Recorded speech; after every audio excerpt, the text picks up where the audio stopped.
Break के बाद आपका स्वागत है। आप देख रहे हैं हमारी खास पेशकश और हम लगातार चर्चा कर रहे हैं राजनीतिक दलों के वादों की, उन वादों की हकीकत की। दरअसल कांग्रेस की पूर्व प्रधानमंत्री इंदिरा गांधी ने गरीबी हटाओ के नारे के साथ 1971 का चुनाव जरूर जीता था, लेकिन लगातार 2 बार सत्ता में आने के बाद भी देश से गरीबी नहीं हटी। समाजवादी पार्टी ने अपने वादों में 10वीं पास करने वाले स्कूली बच्चों को मुफ्त टैबलेट बांटने का फैसला भी लिया था। अब तक टैबलेट तो नहीं बटे, लेकिन अखिलेश सरकार करीब 15 लाख मुफ्त लैपटॉप बांटने का दावा जरूर कर चुकी है। यानी वादे हैं, वादों की कमी नहीं है, लेकिन उन वादों की हकीकत क्या है ये हम अपने दर्शकों तक पहुंचाने की कोशिश कर रहे हैं। उस अंतिम छोर तक खड़े आम आदमी तक पहुंचाने की कोशिश कर रहे हैं जिन तक सरकार की योजनाओं का फायदा पहुंचना चाहिए, लाभ पहुंचना चाहिए। मोदी सरकार ने काला धन लाने, भ्रष्टाचार मिटाने और अच्छे दिन लाने का लोकसभा चुनाव में वादा किया था, लेकिन अब कहीं ना कहीं पल्ला झाड़ने की कोशिश की जाती है। वादे गिनाए जरूर जाते हैं, आंकड़े जरूर गिनाए जाते हैं, लेकिन तस्वीर बदलती नहीं दिखती, तकदीर बदलती नहीं दिखती। तमिलनाडु की राजनीति में भी चुनावी वादों की झड़ी लगती रही है। तमिलनाडु की राजनीति में चुनावी वादों की झड़ी लगाते हुए कभी टीवी सेट दिए जाते हैं तो कभी अम्मा थाली दी जाती है। यानी गरीबों को वाकई में फायदा पहुंचाने की कोशिश की जाती है, या फिर जैसे लॉलीपॉप कहा जाता है, ये झुनझुना कहा जाता है, उसे थमाने की कोशिश की जाती है। सवाल उठते हैं कि क्या इससे समाज के अंतिम पायदान पर खड़े आदमी को फायदा हुआ?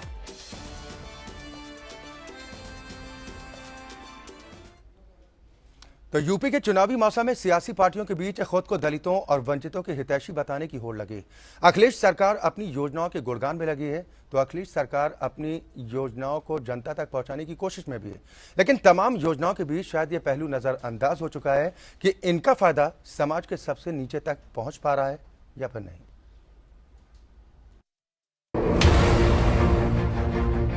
उत्तर प्रदेश की अखिलेश सरकार ने लगातार दूसरी बार सत्ता में बने रहने के लिए चुनावी साल में अपनी पूरी ताकत झोंक दी है। वो ऐसे हर तौर तरीके अपनाने में लगी है जो चुनावों में वोटरों को बहलाने के लिए सियासी पार्टियां करती रही हैं। 18 साल से ज्यादा के हाई स्कूल पास युवाओं को स्मार्टफोन देने का वादा सरकार की चुनावी चाल के तौर पर देखा जा रहा है, क्योंकि फोन तो हाथ में शायद तभी ही आएंगे जब दोबारा सपा की सरकार बनेगी। कैबिनेट ने यह भी फैसला लिया है कि आने वाले समय में स्मार्टफोन कैसे दिए जाएं, उस दिशा में कैबिनेट ने फैसला लिया है। बहुत जल्दी रजिस्ट्रेशन शुरू हो जाएगा और रजिस्ट्रेशन शुरू होने के बाद आने वाले समय में उत्तर प्रदेश में स्मार्टफोन देने का फैसला होगा। गौर करने वाली बात है कि 2012 के विधानसभा चुनावों से पहले अखिलेश सरकार ने लैपटॉप और टैबलेट बांटने के वादे किए थे। सत्ता में आने के बाद मुख्यमंत्री अखिलेश यादव ने लैपटॉप बांटे जाने की तस्वीरों के साथ सुर्खियां भी खूब बटोरी। लेकिन सवाल है, पिछले 4.5 साल में अखिलेश सरकार की योजनाओं ने किसानों और गरीबों के जीवन स्तर को कितना उठाया? रिजर्व बैंक की एक रिपोर्ट के मुताबिक देश में सबसे ज्यादा गरीब उत्तर प्रदेश में रहते हैं। राज्य की करीब 20 करोड़ की आबादी में से करीब 6 करोड़ लोग यहां गरीबी रेखा के नीचे जीवन बसर कर रहे हैं। राज्य में दलितों के घर या दलितों या मजदूरों के साथ खाना खाने भर से क्या गरीबी मिट जाएगी? गरीबों का पेट भर जाएगा? प्रधानमंत्री नरेंद्र मोदी ने 2 अक्टूबर 2014 को स्वच्छ भारत अभियान की शुरुआत की। इस साल बजट में अभियान के लिए 9,000 करोड़ रुपए आवंटित किए गए। योजना के तहत शहरी और ग्रामीण इलाकों में अब तक 13 लाख से ज्यादा शौचालय बनवाए जा चुके हैं। लेकिन सच ये है कि यूपी के ग्रामीण इलाकों में गरीबों के पास या तो घर नहीं, या है भी तो रिहाइश के इंतजाम कमजोर हैं। यूपी चुनाव के मौके पर मोदी सरकार गरीब परिवारों को मुफ्त रसोई गैस की उज्ज्वला योजना समेत अपनी कई योजनाओं के प्रचार में जुटी है। 8,000 करोड़ की उज्ज्वला योजना के तहत देश भर में 5 करोड़ परिवारों को मुफ्त रसोई गैस देने का लक्ष्य है। लेकिन सरकार ने क्या ये भी तय किया है कि मुफ्त रसोई गैस पाने वाले हर किसी के पास चूल्हे पर पकाने के लिए खाना भी घर में मौजूद है? वहीं जनधन योजना के तहत देश भर में अब तक 21 करोड़ से ज्यादा खाते खोले जाने के दावे हैं, जिनमें 15 करोड़ खाते सक्रिय बताए जा रहे हैं और इनमें 32,000 करोड़ रुपए जमा होने की भी बात है। लेकिन इनमें उनके कितने खाते हैं जो रोटी, कपड़ा और मकान के अभाव में जीवन यापन को मजबूर है? केंद्र की मोदी सरकार और यूपी की अखिलेश सरकार ने एक पर एक कई योजनाओं के मोर्चे तो खोल दिए हैं, लेकिन क्या ये भी सुनिश्चित किया है कि समाज के अंतिम पायदान पर बैठे लोगों को इन योजनाओं का फायदा मिले? Bureau report, APN। क्या तो सरकारी योजनाओं के वादे बहुत हुए, लेकिन सही में लोगों को इसका फायदा मिला? हम इसी की पड़ताल करने की कोशिश कर रहे हैं, आम जनता का रिएक्शन भी दिखाएंगे। सभी खास मेहमान हमारे साथ जुड़े हुए हैं। राशि जी, इस रिपोर्ट को दिखाने के पीछे हमारा मकसद सिर्फ और सिर्फ इतना था कि ताकि जो हमारे माननीय हैं उन्हें भी इस बात की जानकारी हो कि असल स्थिति क्या है। लैपटॉप को देकर दम भरा जाता है कि हम तो लैपटॉप दे रहे हैं, बिजली दे दीजिए।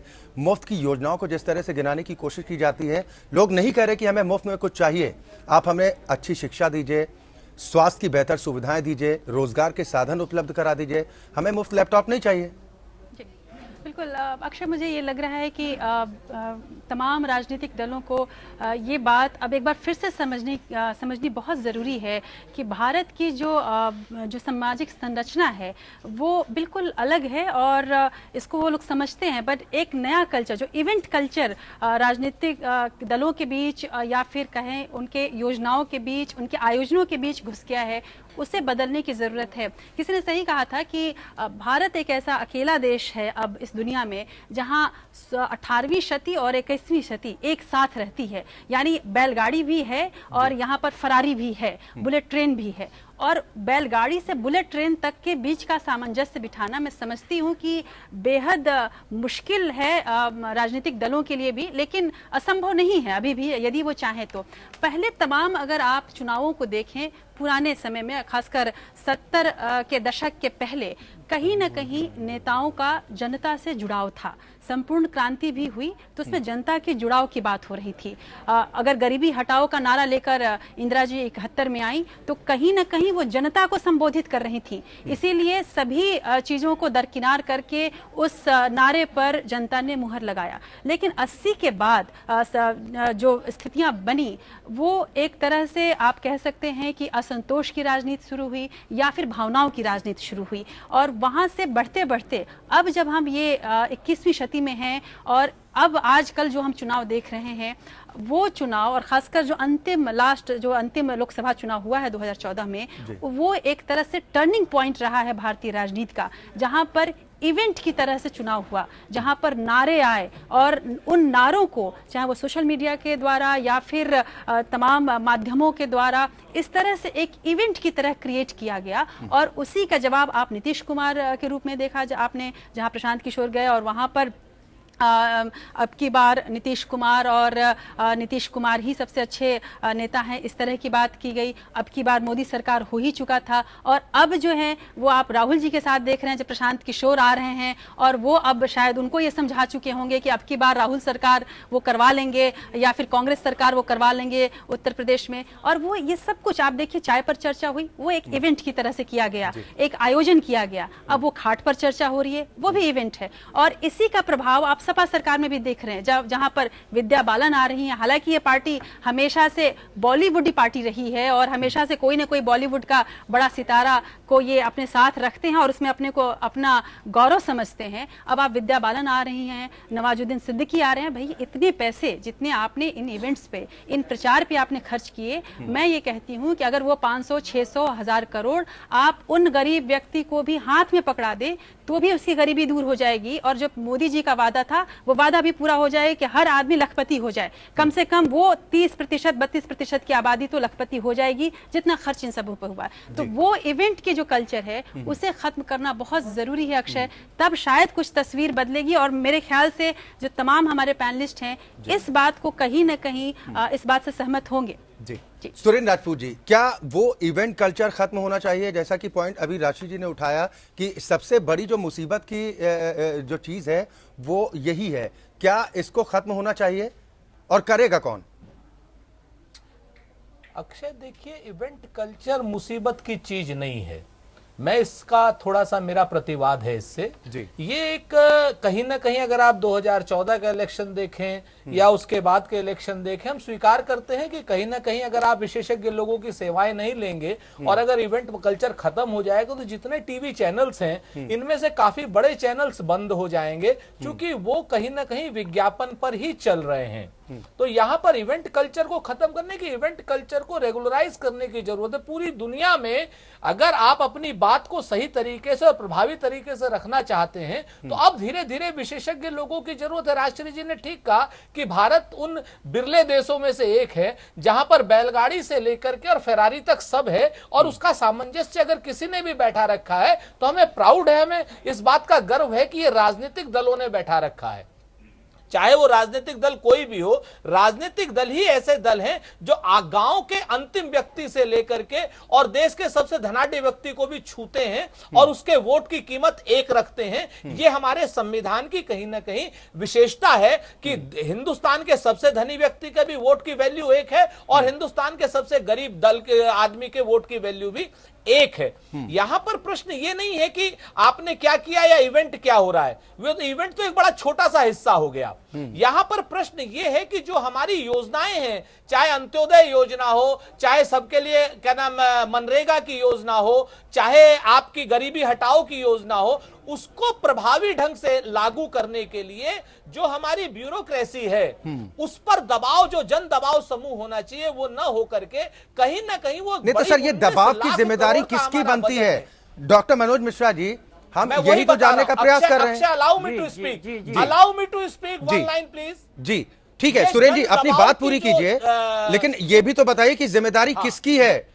अगर राजनीतिक पार्टियां ये कहेंगी कि भाई ऐसा होना चाहिए, सॉल्यूशन ही बता रहा हूं मैं आपको, प्रॉब्लम नहीं बता रहा हूं जी, मैं आपको बता रहा हूं जन दबाव की जो जिम्मेवारी है वो मेरी, आपकी, मीडिया की और ऐसे एनजीओज के जन दबाव समूहों की जिम्मेवारी है। जो आप जैसे इंडिया अगेंस्ट करप्शन हुआ था, अभी एक आंदोलन हुआ था ना, इस तरीके का आंदोलन, लेकिन ये आंदोलन मेलाफाइड इंटेंशन को लेकर के थे। संपूर्ण क्रांति का आंदोलन हुआ था जयप्रकाश नारायण का, उस आंदोलन की, अन्ना जैसे लोगों की, इस तरीके के लोगों की ये जिम्मेवारियां हैं। लेकिन दुर्भाग्य है इस देश का कि ये जन दबाव समूह अपने आप में बिखर जाते हैं। संदीप पांडे हैं यहाँ लखनऊ में, जन दबाव समूह के उस पर हैं, लेकिन ये जो जन दबाव समूह है ये अपना काम करें। हम राजनीतिक दलों के ऊपर कहीं ना कहीं अंकुश रखें, ब्यूरोक्रेसी के ऊपर अंकुश रखें, लेकिन ये भी कहीं ना कहीं सत्ता के लोभ में और सत्ता के लालच में आ जाते हैं। एक बड़ा बढ़िया जन दबाव समूह चल रहा है, जैसे युग निर्माण योजना के लोग हैं आचार्य श्री राम शर्मा वाले, वो लोग एक अच्छा जन दबाव समूह बना रहे हैं। तो ये जन दबाव समूह होना चाहिए।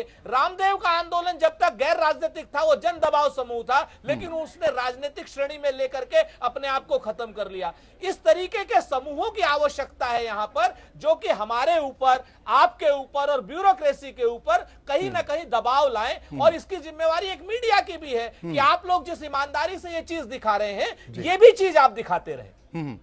बिल्कुल, हम एपीएन के मंच पर हर उस मुद्दे को उठाने की कोशिश करते हैं जिनका सरोकार आम जनता से जुड़ा होता है। आपने कहा कि ये जो कल्चर है वो कल्चर खत्म नहीं होना चाहिए, जो इवेंट कल्चर का जिक्र राष्ट्रपति जी ने किया। एक प्रतिक्रिया सुना देते हैं जो राहुल गांधी की जो खाट पंचायत चल रही है, ये रिवाज में आ गया है।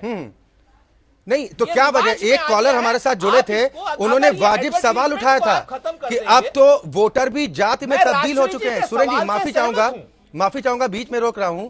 कॉलर ने वाजिब सवाल उठाया था कि राजनीतिक दलों ने एक फंडा अपना लिया है कि जातिगत समीकरण साध लीजिए।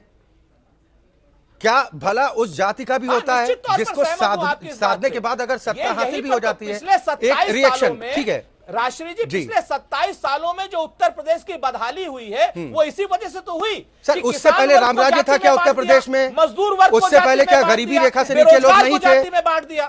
ठीक है, एक रिएक्शन सुना देता हूं सुरेंद्र जी। ये रिएक्शन आपके लिए है, आपकी कांग्रेस पार्टी के लिए है, जिसको लेकर यह कहा जा रहा है कि वैसे सच तो नेता भी कबूल रहे हैं। जेडीयू के नेता केसी त्यागी ने जो कहा खाट लूटे जाने को लेकर, उसकी प्रतिक्रिया हम सुना देते हैं। और जो राहुल गांधी खाट पंचायत के जरिए जो कांग्रेस को सत्ता में वापसी की कोशिशें कर रहे हैं, उसको लेकर भी लोग सवाल उठा रहे हैं कि बुंदेलखंड के दौरे की याद आ जाती है। 5 दिन राहुल गांधी डेरा जमा लेते हैं, लेकिन क्या इन 5 दिनों में राहुल गांधी के वहां रहने से क्या बुंदेलखंड के लोगों की तस्वीर बदलेगी? केसी त्यागी क्या कुछ कह रहे हैं, ये सुनाते हैं पहले दर्शकों को। उनकी सभाओं में सभा होने के बाद खाट गायब हो जा रही है, तो इस पे सब ये देश की आर्थिक स्थिति का प्रतीक है कि लोगों के पास खाट भी ठीक से नहीं। या तो गरीबों के पास खाट ठीक से नहीं है, केसी त्यागी कह रहे हैं, और उधर ये कहा जा रहा है कि इवेंट कल्चर ठीक है, उसको और बेहतर ढंग से चलाने की जरूरत है। डॉक्टर मनोज मिश्रा जी, अभी जो कॉलर हमारे साथ कुशीनगर से, साहब की बात से जी नहीं, वो आपकी विरोधी पार्टियां हैं, वो आपके खिलाफ ही बोलेंगी, ये बात हम समझते हैं। नहीं, मैं तो सहमत हूँ। आज की डेट में जो आर्थिक स्थिति है, जिन लोगों की आर्थिक स्थिति खराब है, वही खाट ले जा रहे हैं। ठीक है, इसमें कहीं कोई जी सुरेंद्र जी, माफी चाहूंगा, वक्त बेहद कम है, सभी मेहमानों से रिएक्शन हमें लेना है। डॉक्टर मनोज मिश्रा जी, जो कॉलर ने वाजिब सवाल आपको नहीं लगता उठाया कि क्यों वोटर्स को लगता है कि एक अगर ये सरकार आ जाती है तो हमारा भला होगा, दूसरे तबके को लगता है कि अगर हमारी सरकार आ जाती है, क्यों जाति में फांसने की कोशिश की जाती है, ये क्या एक बड़ी समस्या नहीं है जो हालत है उसके लिए? देखिए अक्षय जी, आपने जो राजश्री जी कह रही थी वो उस पर पहले मुझे एक लाइन कह लेने दीजिए जी। कि राजश्री जी कह रही थी कि इवेंट कल्चर तो देश ने प्रगति किया है। अब 1947 की जो इलेक्शनिंग प्रणाली थी 92-52 की, वो अब 2014 में लागू नहीं हो सकती, 2016 में लागू नहीं हो सकती। समय बदल रहा है, मोबाइल फोन पहले होते नहीं थे, अब 100 करोड़ मोबाइल फोन देश के पास है, तो स्वाभाविक है कि मोबाइल फोन ओरिएंटेड चुनाव प्रचार होगा आगे चलकर। मैं आपका 2 मिनट लूंगी। ये कहा जाएगा कि इसकी जरूरत नहीं। मनोज जी, मैं अपनी बात को स्पष्ट कर दूं, जो सुरेंद्र जी ने भी कहा, और मैं अपनी बात को स्पष्ट कर दूं, इवेंट कल्चर से मुझे कोई भी तकलीफ नहीं है। मेरा बस ये कहना है, जो मैंने अपनी बात की शुरुआत में ही कही, मेरा ये कहना है कि कहीं न कहीं नेताओं का जो जुड़ाव था, जो पहले था, वो अब टूट रहा है। अगर आप बीच में किसी भी सर्वे कंपनी को लेके आएंगे, आप अगर किसी भी इवेंट कंपनी को लेके आएंगे, वो उस इवेंट की सफलता का ध्यान रखेगा, न कि जनता का। वो अंतिम आदमी तक नहीं पहुंच सकता, जो पहुंच आपकी अपनी जनता तक है। मनोज जी, मैं ये लिख के दे सकती हूँ। मैं मनोज जी, मेरी बस बात पूरी करने दीजिए। चुनाव प्रचार और राजनीतिक दल दो अलग अलग चीजें हैं। बिल्कुल, और वही बात मैं चुनाव प्रचार और राजनीतिक दल दो अलग अलग बिल्कुल वही बात मैं आपको मैं स्पष्ट करना चाहती थी मनोज जी। करते हैं कि जनता तक उनकी बात आसानी से बिल्कुल मनोज जी, मैं यही बात स्पष्ट करना चाहती हूँ। जब चुनाव प्रचार में हावी जो लोग रहेंगे, वो आपकी योजनाओं की प्रारूप बनाने लगे, वो आपके भाषण का प्रारूप बनाने लगे, तो आपका जुड़ाव जरूर खत्म होगा। आप ये बताएं कि आपको अभी तक किसी भी इवेंट वाले ने प्रमोट नहीं किया होगा, लेकिन आपका जो जुड़ाव है अपनी जनता के साथ, वो मुझे नहीं लगता कि आप किसी बड़े नेता को अगर जोड़ ले जिनको इवेंट वाले वो करें, चाहे वो राहुल जी की मैं बात कर लूं, उनका जुड़ाव जनता के साथ है। यही मेरा मानना है, और यही मैं आप बहुत नम्रता से मैं यही कहना चाह रही हूँ कि इवेंट कल्चर होना चाहिए चुनाव प्रचार तक, पर योजनाओं तक नहीं। और पूरी बहस का लब्बो-लुबाब यही मैं कहना चाह रही हूं। तक ही रहेगा ये राष्ट्रीय जी, हम आपको जिम्मेवारी से कह रहे हैं कि ये इवेंट कल्चर सिर्फ प्रचार तक ही रहेगा, योजनाओं तक नहीं रहेगा। इस बात से सहमत नहीं, वो आपकी हमने योजनाएं भी देखी हैं कांग्रेस की सुरेंद्र जी, और उसका हश्र भी देखा है। तो मैं जरूर ये दुआ करूंगी कि आने वाले समय में आप मनरेगा की योजना को बुरा कहती हैं, आप आरटीआई की योजना को बुरा कहती हैं, राइट टू एजुकेशन को कहती हैं, राइट टू फूड को कहती हैं। सुरेंद्र जी, मैं किसी भी योजना को, किसी भी योजना, सुरेंद्र जी, किसी भी कोई भी योजना बुरी नहीं है, इसमें कोई शक नहीं कि मनरेगा अच्छी योजना थी, दीनदयाल अंत्योदय योजना भी अच्छी है। उसकी पहुंच कैसे हो, उसका इम्प्लीमेंट कैसे हो, वो उसकी जिम्मेदारी भी सरकार की ही है, उसकी जिम्मेदारी भी हमारे उन राजनीतिक दलों की ही है जो शासन में है। वो ये कह के नहीं बच सकते कि ये जिम्मेदारी ब्यूरोक्रेसी की है, ये जिम्मेदारी जुडिशरी की है, ये कह के नहीं बच सकते। बस यही मेरी कोशिश थी। और मनोज जी, आप अपनी बात पूरी कर रहे थे। मैं सहमत हूँ आपकी बात से। जी मनोज जी, मैं इस बात से सहमत हूँ आपकी। ठीक है सुरेंद्र जी, अब फाइनल रिएक्शन चाहूंगा डॉक्टर मनोज मिश्रा जी। तो जी किस विषय पर सर, जिसको हम लेकर आज चर्चा में आए कि क्या ये तस्वीर बदलेगी? नहीं, देखिए, इस देश की सबसे बड़ी समस्या है पब्लिक डिस्ट्रीब्यूशन सिस्टम। पीडीएस सही नहीं है इस देश का, और सबसे पहला काम जो किसी भी सरकार को करना चाहिए वो पीडीएस सही करना चाहिए, और मोदी की सरकार इसी दिशा में प्रयास कर रही है। पीडीएस जब तक नहीं सुधरेगा तब तक अंतिम व्यक्ति तक केंद्र की सहायता या प्रदेश की सहायता नहीं पहुंचेगी। अब चूंकि पीडीएस जो है वो बिगड़ा हुआ है, पूरे देश का खस्ता हाल है, कोई सिस्टम है ही नहीं, तो इसको फॉर्म करने में कुछ वक्त लगेगा, और इस वक्त के सापेक्ष सरकार काम कर रही है। और ये अंतिम व्यक्ति तक पहुंचाने के लिए जो जनधन खाते खोले गए वो अंतिम व्यक्ति तक मदद पहुंचाने के उद्देश्य से भी खोले गए। अंतिम व्यक्ति तक मदद कैसे पहुंचे, इसके लिए पब्लिक डिस्ट्रीब्यूशन सिस्टम तैयार करना पड़ेगा। हालांकि चुनाव की बेला धीरे धीरे नजदीक आते जा रही है, अब सभी पार्टियों का ध्यान चुनाव की तैयारी में होगा, लेकिन फिर भी कोशिश क्या नजर आएगी? क्योंकि अगर वादों को पूरा करने की बात आप लोग करते हैं कि हमने तो 3 साल में वादे पूरे कर दिए, तो फिर इस तरह के इवेंट की जरूरत नहीं लगता कि होनी चाहिए। अगर आम जनता तक विकास कार्य पहुंच रहे हैं तो जनता को तो सब दिखाई दे ही रहा है। नहीं, ये इस बात से मैं अच्छे जी सहमत नहीं हूँ। जनता को सब दिखाई पड़ रहा है। जनता को अगर गुजरात में एक कोई एड पहुंचाई गई है तो वो उत्तर प्रदेश की जनता को कैसे पता होगा? जब तक मीडिया का इस्तेमाल नहीं होगा, लोगों को पहुंचाने के साधन विकसित नहीं होंगे। वो साधन कोई हो सकता है, चाहे मोबाइल के थ्रू हो जो 100 करोड़ की संख्या पार कर गए। नहीं, राशि जी ने यही कहा कि प्रचार कीजिए, प्रचार में बुराई नहीं है, लेकिन सिर्फ प्रचार को ही अगर आप माध्यम बनाकर चले कि हम प्रचार के माध्यम से लोगों तक पहुंचने की कोशिश करेंगे, तब दिक्कत होती है। अच्छा जी, आज आप एक बात का अंतर नहीं कर पा रहे हैं। आप एक अंतर ये करिए कि प्रचार अलग चीज है, राजनीतिक दल अलग चीज है, उनकी फंक्शनिंग अलग चीज है। राजनीतिक दल जनता से जुड़े होते हैं, प्रायः जो राजनीति कर रहे होते हैं, जो भी जनता की राजनीति कर रहे हैं, वो राजनीतिक दल जनता से जुड़े हैं। ठीक है, क्योंकि अगर डॉक्टर साहब अब वक्त की बेहद कमी है सकते। जी, रोली जी, फाइनल कमेंट आपसे, क्या कहना चाहेंगी? उत्तर प्रदेश की जनता को क्या भरोसा दिलाना चाहेंगी कि जो विकास अंतिम छोर तक पहुंचे व्यक्ति तक अगर नहीं पहुंचा है तो उसको लेकर क्या प्रयास होंगे? हालांकि वक्त कम है आप लोगों के पास। नहीं, आपने मुझे बहुत कम समय दिया।